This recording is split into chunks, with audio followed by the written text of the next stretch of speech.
Welcome everyone. Hopefully you can all hear me. Let me know.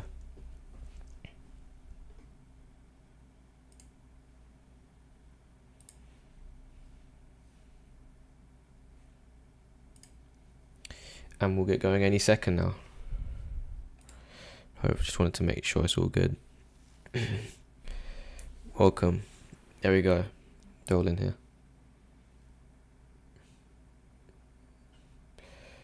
Might as well kick off with things. Let's go. Actually, hold on.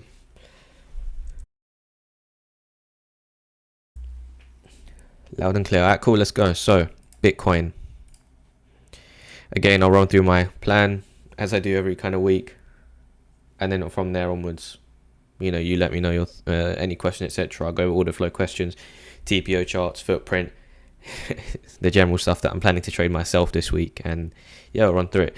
So I kind of want to start on the weekly a little bit, just with the idea that we're coming back into this sideways consolidation. After we've seen this, in my opinion, the first possible acceptance, really, above the last massive range value area low. Okay, I'm gonna get into this in a second. So we've cleared this. This is the last range value area low. I remember this, it's basically this weekly level here, right? And we're above there, and this could be a failed auction. Could be. There's no signs to think this yet. Okay, I think what's really good about this is that it's very kind of clear where the levels are. Where this is such an important level, 31,700 roughly. Whilst we're above that, this is a clear kind of breakout, and locally it would make sense. And I'm bringing it to this because it now makes sense to go, okay, locally now we're going to be looking for this uptrend to continue. But where could we see possible resistance? And the first big one is this one here, which is like 38,900. I got my levels marked. Yeah, we can hide this. I can delete that, and then we've got this here. So it's like 38,940 is this big resistance. Realistically, you can even big it. Yeah, 38,940. This zone here. But again, if we just hide this, whilst we're above this level, again, I am bullish. Okay, I want to say for anyone that does come back and watch this in the future or whatnot, whatever it may be, if if we're ever to lose this, like down the line, then I would be. I would personally be looking at this as really bearish if we lose this. But the good thing with that is that it gives you a clear opportunity to have a hedge opportunity. I don't hedge at the very highs all the time at all. I'm waiting for signs of weakness, and that one could be losing this region here. So that's still a way away. We could still form another range sideways here before heading up, whatever it may be. But yeah, let's kind of get into more local. So it's uptrend right now until this 31,700 is, we'll put this as key quickly. Right. 4 hour. It's uptrending. We do have this kind of resting liquidity here, so I'm aware of this. I am aware of this resting liquidity that we've got all coming along here. It's you've got higher low, higher low. If we put this on, you've got so many consecutive higher lows on the daily, just resting. 1 2 3 4 5 6 7 8 9 10 11 12 13. 13 really. We'll get into what I'm thinking here, but right now, this is all uptrending and consecutively leaving behind these higher lows. Sorry, I didn't mean lower highs, higher lows on the chart. So, but everything's really bullish until we start losing something. There is a potential for a range to form here, and I don't know if I put it out yet, but there's something we can do to, it makes sense to try and anticipate a potential range before it occurs. There's no point in me saying this, it's uptrending, but there's a potential for a range, in my opinion, to form here, which is a lot larger.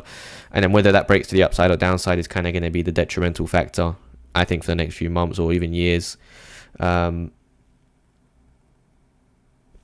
So if we just take a fixed range pull from here, it's a key point of control, 34,700. That's all the way down there. But it's uptrending, right? It's uptrending, and I think I'm always going to be looking at the lower time frame, 15-minute or so, to gauge my bias or whatnot. And today, I have two levels really I'm interested in, nothing really else. if this does continue pushing up, I probably will not short it. And those two levels are the following: 36748.8 down here, or 36613. Now, the low of the day has been made within London session.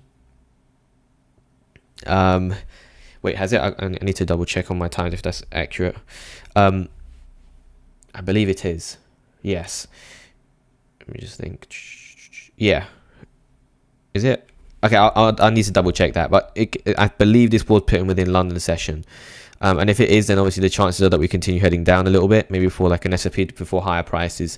But the idea here would be that I know we've got high hit rate levels coming in above current price, so like around 37,300-ish. So any sort of move down here would make sense to look for a long again to continue that trend of, you know, higher lows, and continue to the upside again. Alternatively, I would look for 36,613. If you start losing that, then I'm not really interested in longs for a little bit. I think it gets a little bit more bearish at that stage. So we could have this kind of, it's a bit of an extended correction, but something like that. And obviously that can move down now, could offer that long opportunity. That's all I would look for. If we just go on the hourly, stick on these fractals, nothing here. This is what we could mark out, but again, whoops, what the hell have I done there? Okay.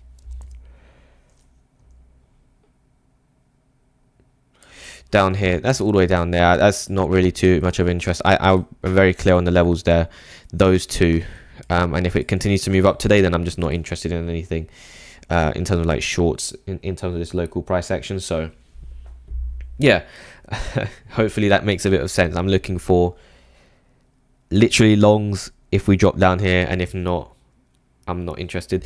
This high, I must say, this high that we put in this morning is not bad at all. So it could just dump from here. But why do I like this high? Let's dive into that a bit more. If we're looking at one high, another high, not only that, but it's the weekend highs. Literally, we've just, all it did was SFP the weekend highs. So weekend highs all taken out with this one wick, and now it's like, yeah, it doesn't need to be revisited, but I'm interested in a long, and if it loses this, then I'm not interested in anything. So two very clear levels on that front. Let's head over to EXO real quick. How can I do this real quick? Yep, okay. We'll put that back up. Right.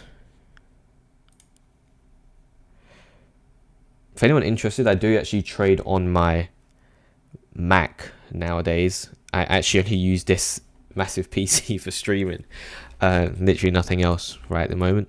But yeah, this was a decent high. I just wasn't awake for it. Extended delta, trap value, not trap value, a spike in volume, weekend highs being taken out. I mean, if you're looking here on the TPO, you can see that you took out one high, two poor highs over the weekend, and that's like, you know, you've taken the highs, and they're seeing a decent move to the downside where, you know, we're looking for maybe this swing failure pattern here or this swing failure pattern here. But I think the better trade would have been this high here, and it's okay to feel like you've missed it. It's okay because an opportunity will arise next, and it's about not just reacting to your emotions of, I missed the move, I need to get into another trade here. I think that was a decent high. I wasn't trading at that time until, you know, 1 a.m. Sometimes I have alerts go off, but I didn't in this case. So right now, I can only really look for longs, and that's if they provide the correct opportunity. You know, down here, or all the way back down here, I wouldn't. There's nothing really here in the middle.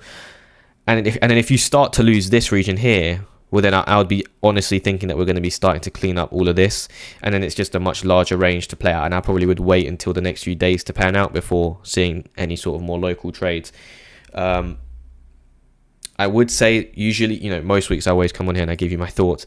I think this week's a little bit harder in the aspect of where to look for long, because I think these levels I'm giving are very local, but they're very valid, you know, and I'm only going to trade them if the reaction is there. So, you know, and by the way, I do appreciate all of you actually here on a Monday. I know I don't do this at the most convenient time, but that's because of I like to leave my New York hours completely open for my own trading, and that's that is my full-time job. So hopefully you'll understand that, but I like to do it before that.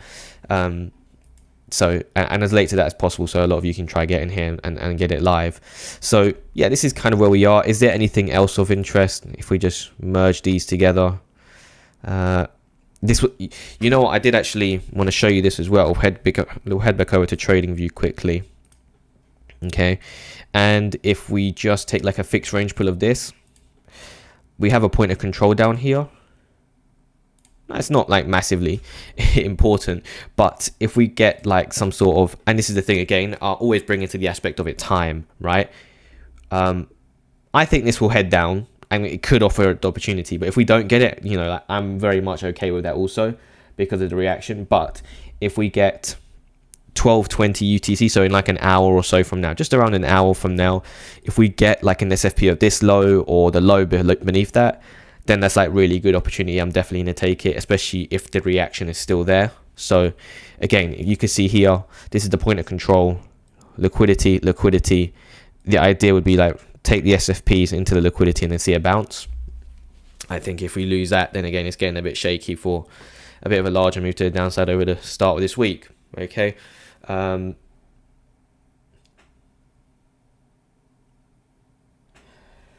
go over the questions in a minute or so. I just wanted to make sure I've got all my plan and ideas out there. But yeah, I think timing of the trades are really important as well. And I always go over this. But I always go over like, you know, my, God, I've lost track. You know, I always go over the levels and stuff, but it's also important to take into note what time they come into play. I did mention this within one of my more recent threads, again, but you know, 12:20, 12:30, 12:15, around that. So within like an hour, literally an hour from now, if you could get a potential key pivot at that time. And you know, also I'll tell you this, there's like a 70% chance we come back up to revisit this zone over the next 3 days. So today, Tuesday, Wednesday. Today, Tuesday, Wednesday. So like any sort of SFP, and like I wouldn't just, if we get the long, I'm very open, if we get something like this, then like I wouldn't just, personally, I think you don't know the way I trade this, I wouldn't just be like, okay, target its local high. I would go all the way towards that high hit rate level, and that's the benefit of having those stats on my side. Okay. And I think a lot of people, everyone's like saying, you know, I always get these questions of SFPs don't work like they used to, and in general, I would agree with you, because yes, SFPs to the extent where you have a major pivot high on the chart, a major pivot low, and they don't just get SFP'd so easily. You know, people always want to trade SFPs because they think they're super easy. But for example, for me, this is a liquidity grab, right? This is an SFP. It's not of the most obvious levels, but it's still an SFP. You know, if we bring the high lows up, you can see weekend, Saturday high, Sunday high, both taken out with this SFP. And then you're seeing this move to the downside. So that's still an SFP. And even these ones here where you've got one weekend low, or you know, this is the absolute weekend low. And then you've got intermediate, you know, was this Sunday? Yeah, Sunday and Saturday low. So Sunday low, Saturday low. And you've got them both there. So like, this is why I'm looking for that potentially. But I want to make it extremely clear. If the reaction is not there, I will not take these trades. And I'm very open to just seeing this completely capitulate, because, you know, like I said, I don't think that's a bad high at all. I don't think that's that bad at all. So it can just move down from here and not recover. And if it does that, I'm not really prepared to long, you know, it would have seen a decent move to the downside that day, and I wouldn't be interested in longing it. So, okay. So hopefully that makes sense. Those two longs. You know, it's a shame that you can't just, you know, rewind time and get back into this trade, because I think that was a really, really good one. If anyone was awake, yeah. But right now I think we're heading lower. Okay, let's go with some questions. Morning, everyone. Hello. 35,400 naked point of control. Yeah, that's all the way down here. That is a much larger point of control as well.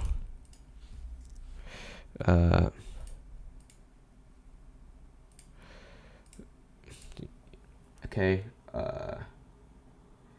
This number near alert on TradingView. I don't know. You just create an alert on TradingView. A poor high and poor low. So what is that exactly? Head over to XO now. Is simply where you have more than one block at the high or the low of the daily TPO profile. So here you can see we've got 4, if we reset this, because you had 2 up here, 4 here. This is like really bad. So this is just even better. What I can do, actually, do I have that somewhere? I must do. I don't just leave it. I can read this out to you. So what is the probability that London's Asia session puts in the absolute high of the day on a Monday? You know, I don't mind telling you that this it is. So daily high Monday Asia. Wow. Okay, so it's the second highest throughout the week. So again, with that now, okay, this is how we bring the stats into it even further now. Okay, so it's got a 37.5% chance this week or today of putting in that high. So that means that this doesn't necessarily have to be revisited, right? And I'll think to myself, well, a move down, yes, but if we move back up, is it highly likely we see a move to the upside and take the high? It's possible, because New York session still has a, you know, it's actually New York session's just about lower than Asia session to put in the high of the day on a Monday, but it doesn't need to. Therefore, I'd place a bit more caution on these longs actually providing like a really good reaction to take the high. Okay, and that's how I'm, you know, bringing those stats into it. Makes a little bit of sense. I don't know. Hopefully, let me just put this back on the chat. Yeah, so hopefully that makes sense. So yeah, any more than 2 or more at the high of a TPO chart is a poor high or low for me. Why not 36,360 to long? Let's see. I'm gonna bring this back over to trading view. 36,360.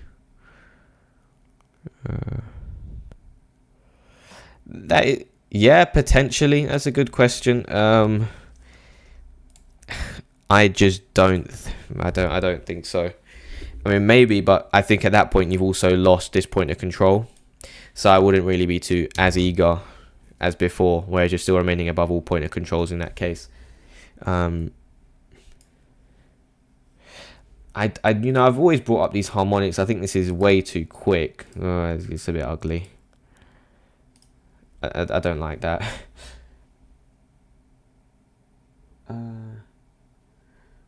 What is your next higher time frame short resistance? 39k. I'll go over that at the end. Actually. I'll cover that at the end. SFP, yes. Please show me what reaction you look for in XO when the SFP hits. Yeah, sure. So head over to XO 15-minute chart. Where's one that I recently took? Even this one here. I mean, I lost this trade. Is it this one? Yeah, it was this one here. I lost this. I mean, I broke this down on YouTube. I mean, so if you're here, you can go through the videos and like watch. There's tons of trade breakdowns on me breaking these down. But spike in volume, where the volume's, you know, higher than the average of the last 30 candles or so. Extended delta max in this case, 37.4 million delta max to 15.6 million final delta. Few liquidations, not many, and at the high you've got a lot of green delta. Shows a lot of people getting stopped out at the high and potentially trapped up there. So yeah, just an example one. If you want further info on that, go watch the videos. I go really in depth. Even down here, this is a decent low as well with a trap value area.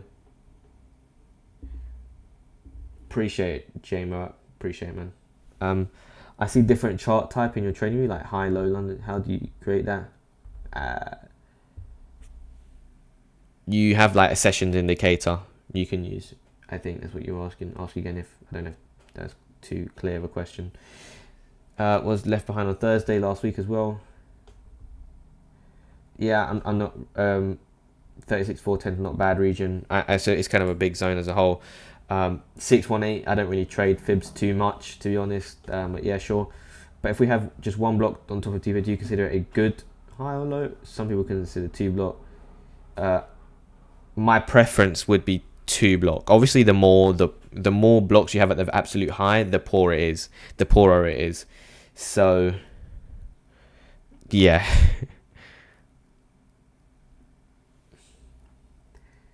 Can you please show how to set right fixed range volume profile on trading view? Yeah, quickly I'll do that. Here's all my settings.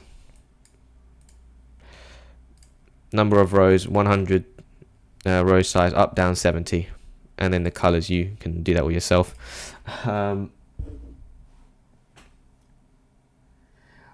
Oliver Richardson, I managed to catch the Asia SFP. How would you approach your TP targets if you caught this?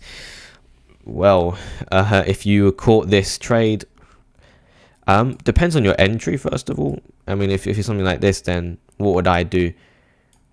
Personally, my next, if I was imagining hypothetically in this trade, my TP would be down here at least. Like, I'd have to TP like these lows.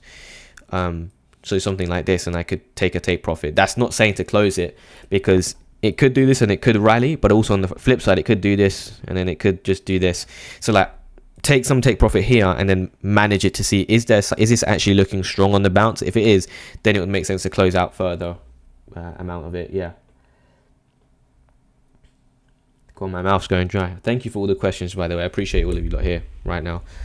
Hi, Luck. Thank you for your weekly streams. Truly appreciate this work you're putting into this. What fixed range settings are you using? Oh yeah, I've done that one. What's the indicator for Velo aggregated? That's just on the Velo site. Just go on Velo data, I believe, and you can see it there. When collecting stats, how far back do you look? For example, is data from 2018 still valid? I still think it's valid, yeah. If you want to go back that far, yeah. Do you watch S&P 500 DXY, and how big of a confluence is it for you? I mean, sometimes the S&P 500 and the DXY do have large confluence with Bitcoin, but even more as of late, I'm still using it for kind of directional bias to an extent, but more so Bitcoin. Like, I'm just very intuitive with my stats on Bitcoin. You know, if I know there's an X percentage chance that we come back up here, I'm kind of very dialed in on that purpose of my stats. If I didn't have those stats, then yes, you could look at like ES and DXY a bit more for bias. But because I've got the stats on my side and like that is part of my edge, it doesn't make sense to necessarily. I'll use the other things, but you know, ES and DXY, etc., but not as much as I used to. And also, they don't always have the same correlation with Bitcoin as you know, every single day. Sometimes it differs. Some days, you know, ES will move massively, Bitcoin won't move at all, and vice versa. What time frames do you use to enter? I find lately the 1 to 5 minute time frame works for me. Well, also can get better R trades. I enter a 5 and 15 minute time frames. That's it. There's an easy question. Yes, my bad. My bad. Oh god, I knew that was gonna happen. It happens at least once every stream. These lows here, I'll take profits at these lows, and then you'd wait to see if there's a sign of strength, then you close it. Otherwise, yeah.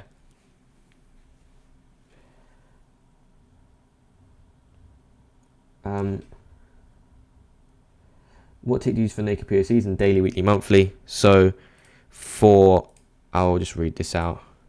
You're seeing the trading view screen, but I'm going to keep it there for a second. So for the daily, I'm right now on the USDT pair. I'm using 300 for my daily naked pointer controls.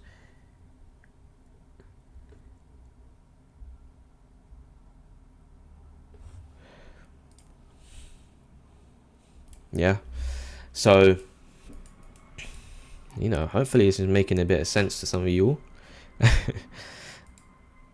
I wanted to just dive into something that hopefully would help a lot of you out here. I thought I'd go over this now. Like, how would you decipher what's going on in any candle right now at any given time within a split second? I can tell you exactly what's going on within this candle, you know, very, very quickly. It's the what, where. I've gone over this in a thread, but I wanted to just quickly dive into it here. So what is it? So what's going on, and then where is it happening? Okay. And there's some like deviations to this, but if we just pick out a candle, okay, we just pick out this candle here. So what is happening is open interest and the delta. That is what is happening. The open interest is increasing with any form of positive, you know, any form of open interest increasing with positive delta. That's new longs coming in, right? And then you go, where are those new longs coming in within this candle? Because you can go, those new longs could have been coming in at the very bottom, the high, the low, whatever. And then you can zoom in the candle, go where. So the what is this, and then the where is, okay, where are the majority of them coming in? And you can see here, probably towards the upper end, within that value area it seemed, but towards the upper end of that value area are where the majority of those new longs are coming in. Okay? So just a bit of a what, you look at the open interest and delta, and then the where is you look inside the candle itself. I use that all the time. So 36 minutes. I was going to dive into something. Yeah, what I was going to do, so hopefully that made a bit of sense. We'll go into trading view quickly. But like, if we are to continue heading higher, if this is a failed, bear in mind as well, right? If I deleted this on the screen, didn't I? If this is a failed auction,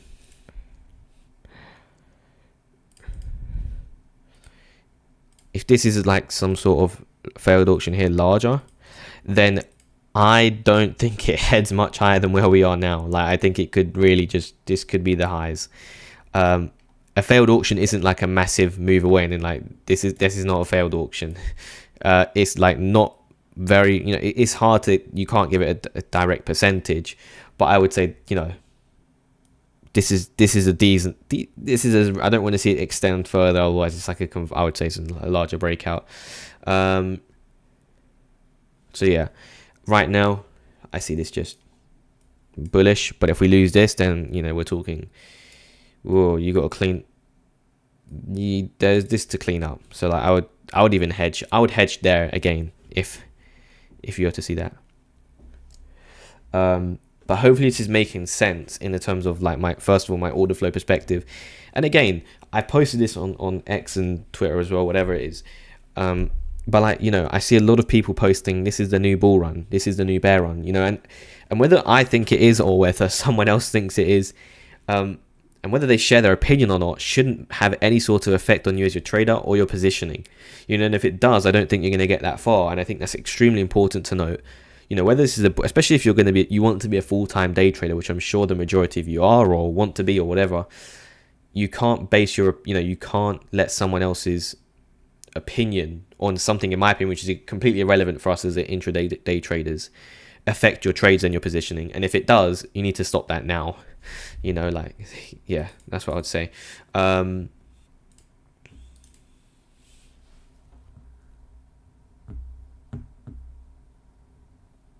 With Simi being the large volume in BTC, do you think good to start charting it? I right now just chart on Bybit.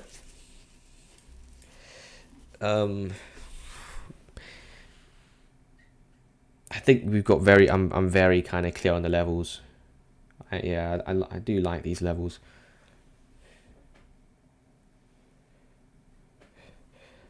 If I was in this short, you know, I always think about, you've got to be thinking about where has price come from. Look, I'm interested in this long. I'm interested in this one, but I want to make this kind of clear. I wouldn't be surprised because of last night's price action if it does just continue dumping. I just have that feeling behind me, and this is, again, this is a gut feeling that I don't kind of necessarily, I wish it to not affect my trades, and it won't, because of how I've diligently got this all processed down and written down and staticized, if you want to call it that. I'm just very cautious because I think this is a good high. I think this actually, you know, people think this is just going to continue trailing up, which it can do. It doesn't need to come back up here. It doesn't need to. And, you know, if I take one loss and then I take another loss, I'm not going to continue longing this whole move down if it does do that. Yeah. And bear in mind, we are still like massively trending. I'm saying this whilst we're massively trending up. I just think that's a good high, and you know, you don't see those too often, something like that.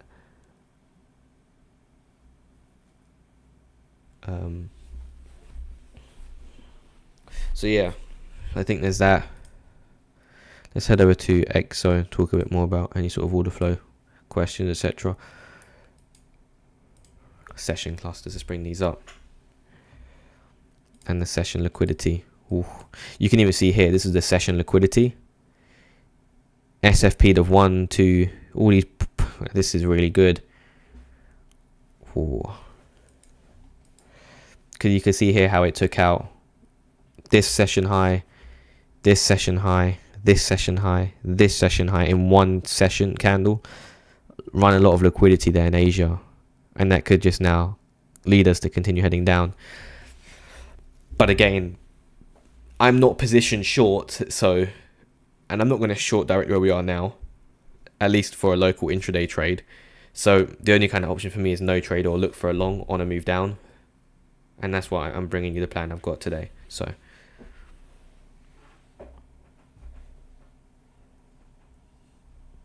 yeah, I didn't actually mention this, but thank you all for 2,000 subscribers on here. That's appreciated. But yeah, hopefully you're finding some value out of me providing my plan every week, and then you'll see actually, if you do follow the stuff that I'm doing each week, you'll see, okay, I've given my plan out, and then probably by Monday, Tuesday, Wednesday, I'll then give out, you'll see a trade breakdown going over that, what happened on that exact trade, because I just trade my plan. So yeah.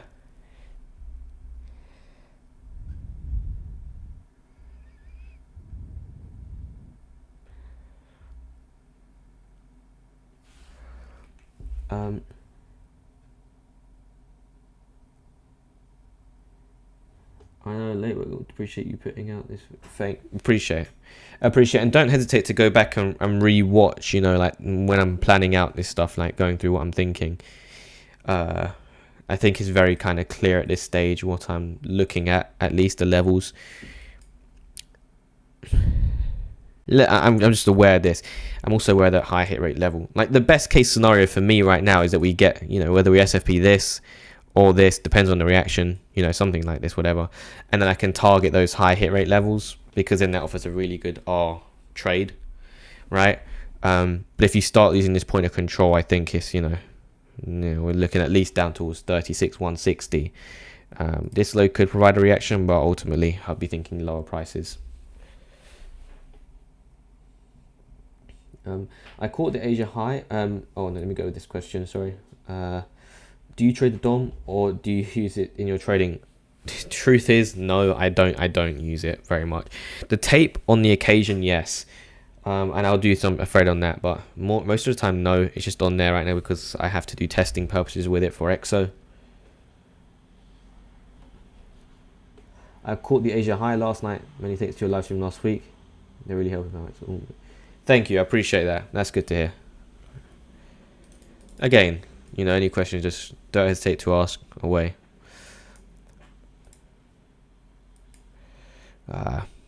And also, this is something else to bear in mind. Why did I just go is another thing, is because I'm seeing this move down and I don't really want to see it move down before 12 p.m. UTC. If we get this at 12 p.m. UTC, I'm not longing it. Well, the likelihood of me longing it is not that high. Whereas if we come down here within New York, so within like half an hour, 40 minutes, then it increases the chances. It's definitely possible. So it's just like, what happens in timing wise.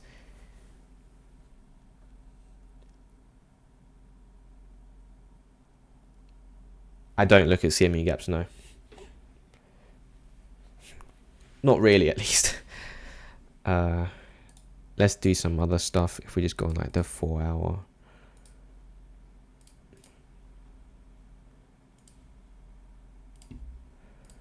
It's all the way back down here.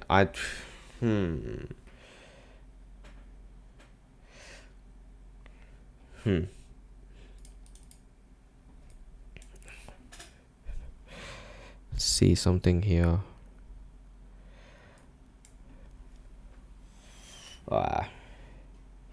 We're up here. I just have this underlying.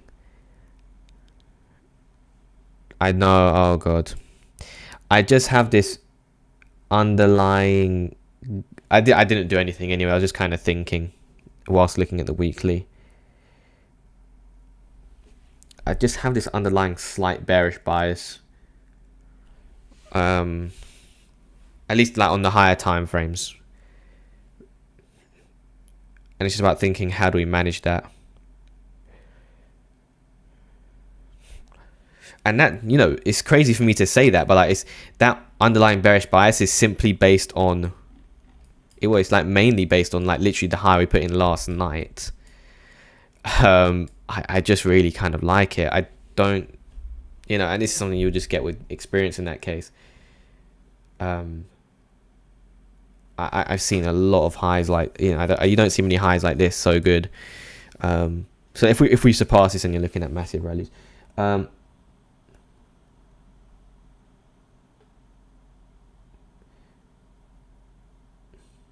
your monthly profit.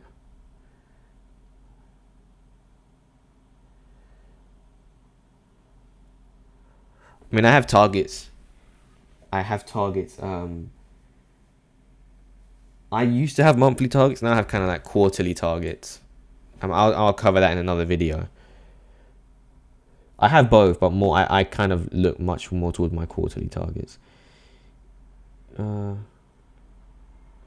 I don't use a CME chart for Confluence. Not really.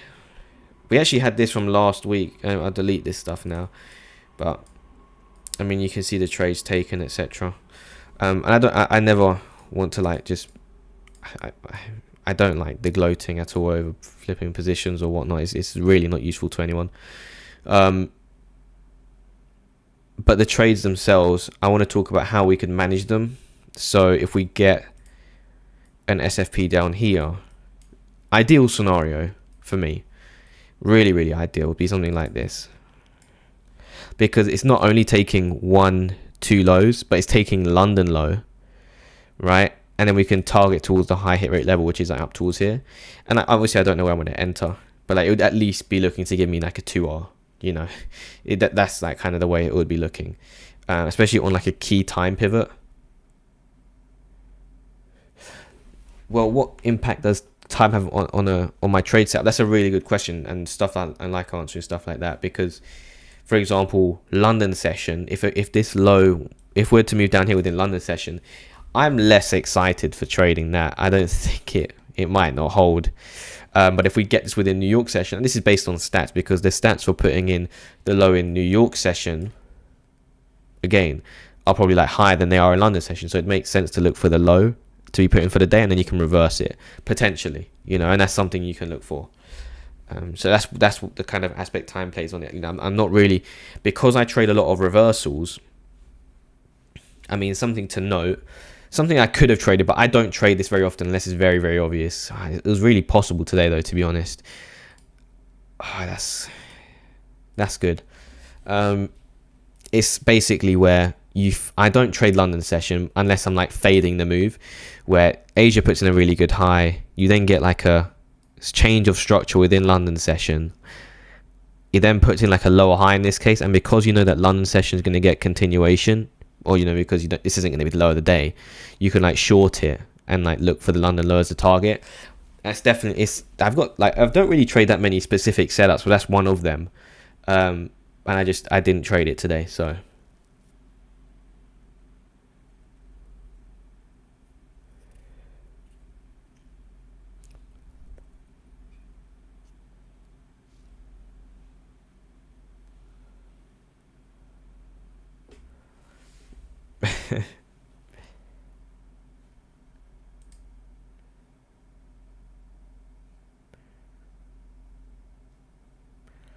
Oh, see, these are like my old session times. I need to double check that.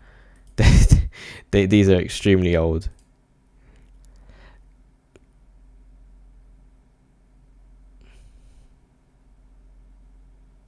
I'm just thinking, is it? Regardless of this is London low or not, I'd still think this gets taken, so.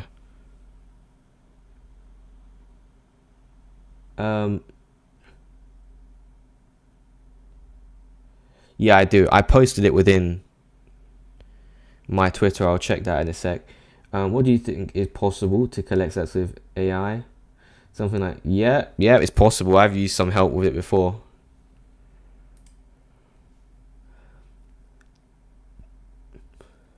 Yeah. Okay. I was gonna check something next, so let's bring it over.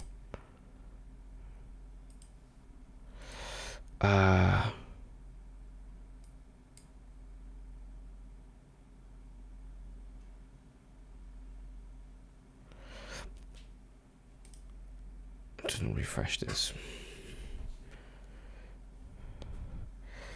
Okay.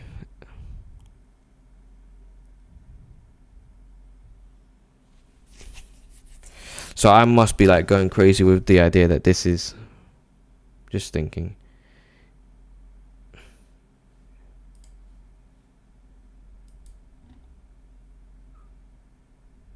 Yeah, I, I'd be looking at these, just that SFP potential zone, as I said before. Um, all of this stuff is trending up. I don't want to waste anyone's time. I got the plans there. Um, Plans there. Hopefully it made sense. I'm literally looking at these two for longs. Nothing, and it depends if it happens within the next. For example, if this happens within 5 minutes, I'm not that interested. I only want to see it really happen within New York session, which was in 20 minutes or so, 20-30 minutes. Otherwise, it's looking fairly bearish, in my opinion. So, yeah, I mean, I hope it made sense. If you have any further questions, tag me on Twitter, X. We'll call it X from now on. And there's plenty of stuff to be thinking about, and hopefully you gain some value from this stream going over everything. Yes, we'll be adding other exchanges. I can confirm that before I finish this up. But yeah, I like to go, probably make myself a really quick lunch, and then I'm going to be up for 12 o'clock for that session, and maybe I'll live stream it one day. But hopefully you found it valuable. Questions, tag me, whatever. Hopefully the plans make sense. These two longs, and I went over a bit of the higher time frame of how this could be a much larger range. So yeah, hopefully you enjoyed, everyone. Thank you. I'll catch you all next week and within this week on X.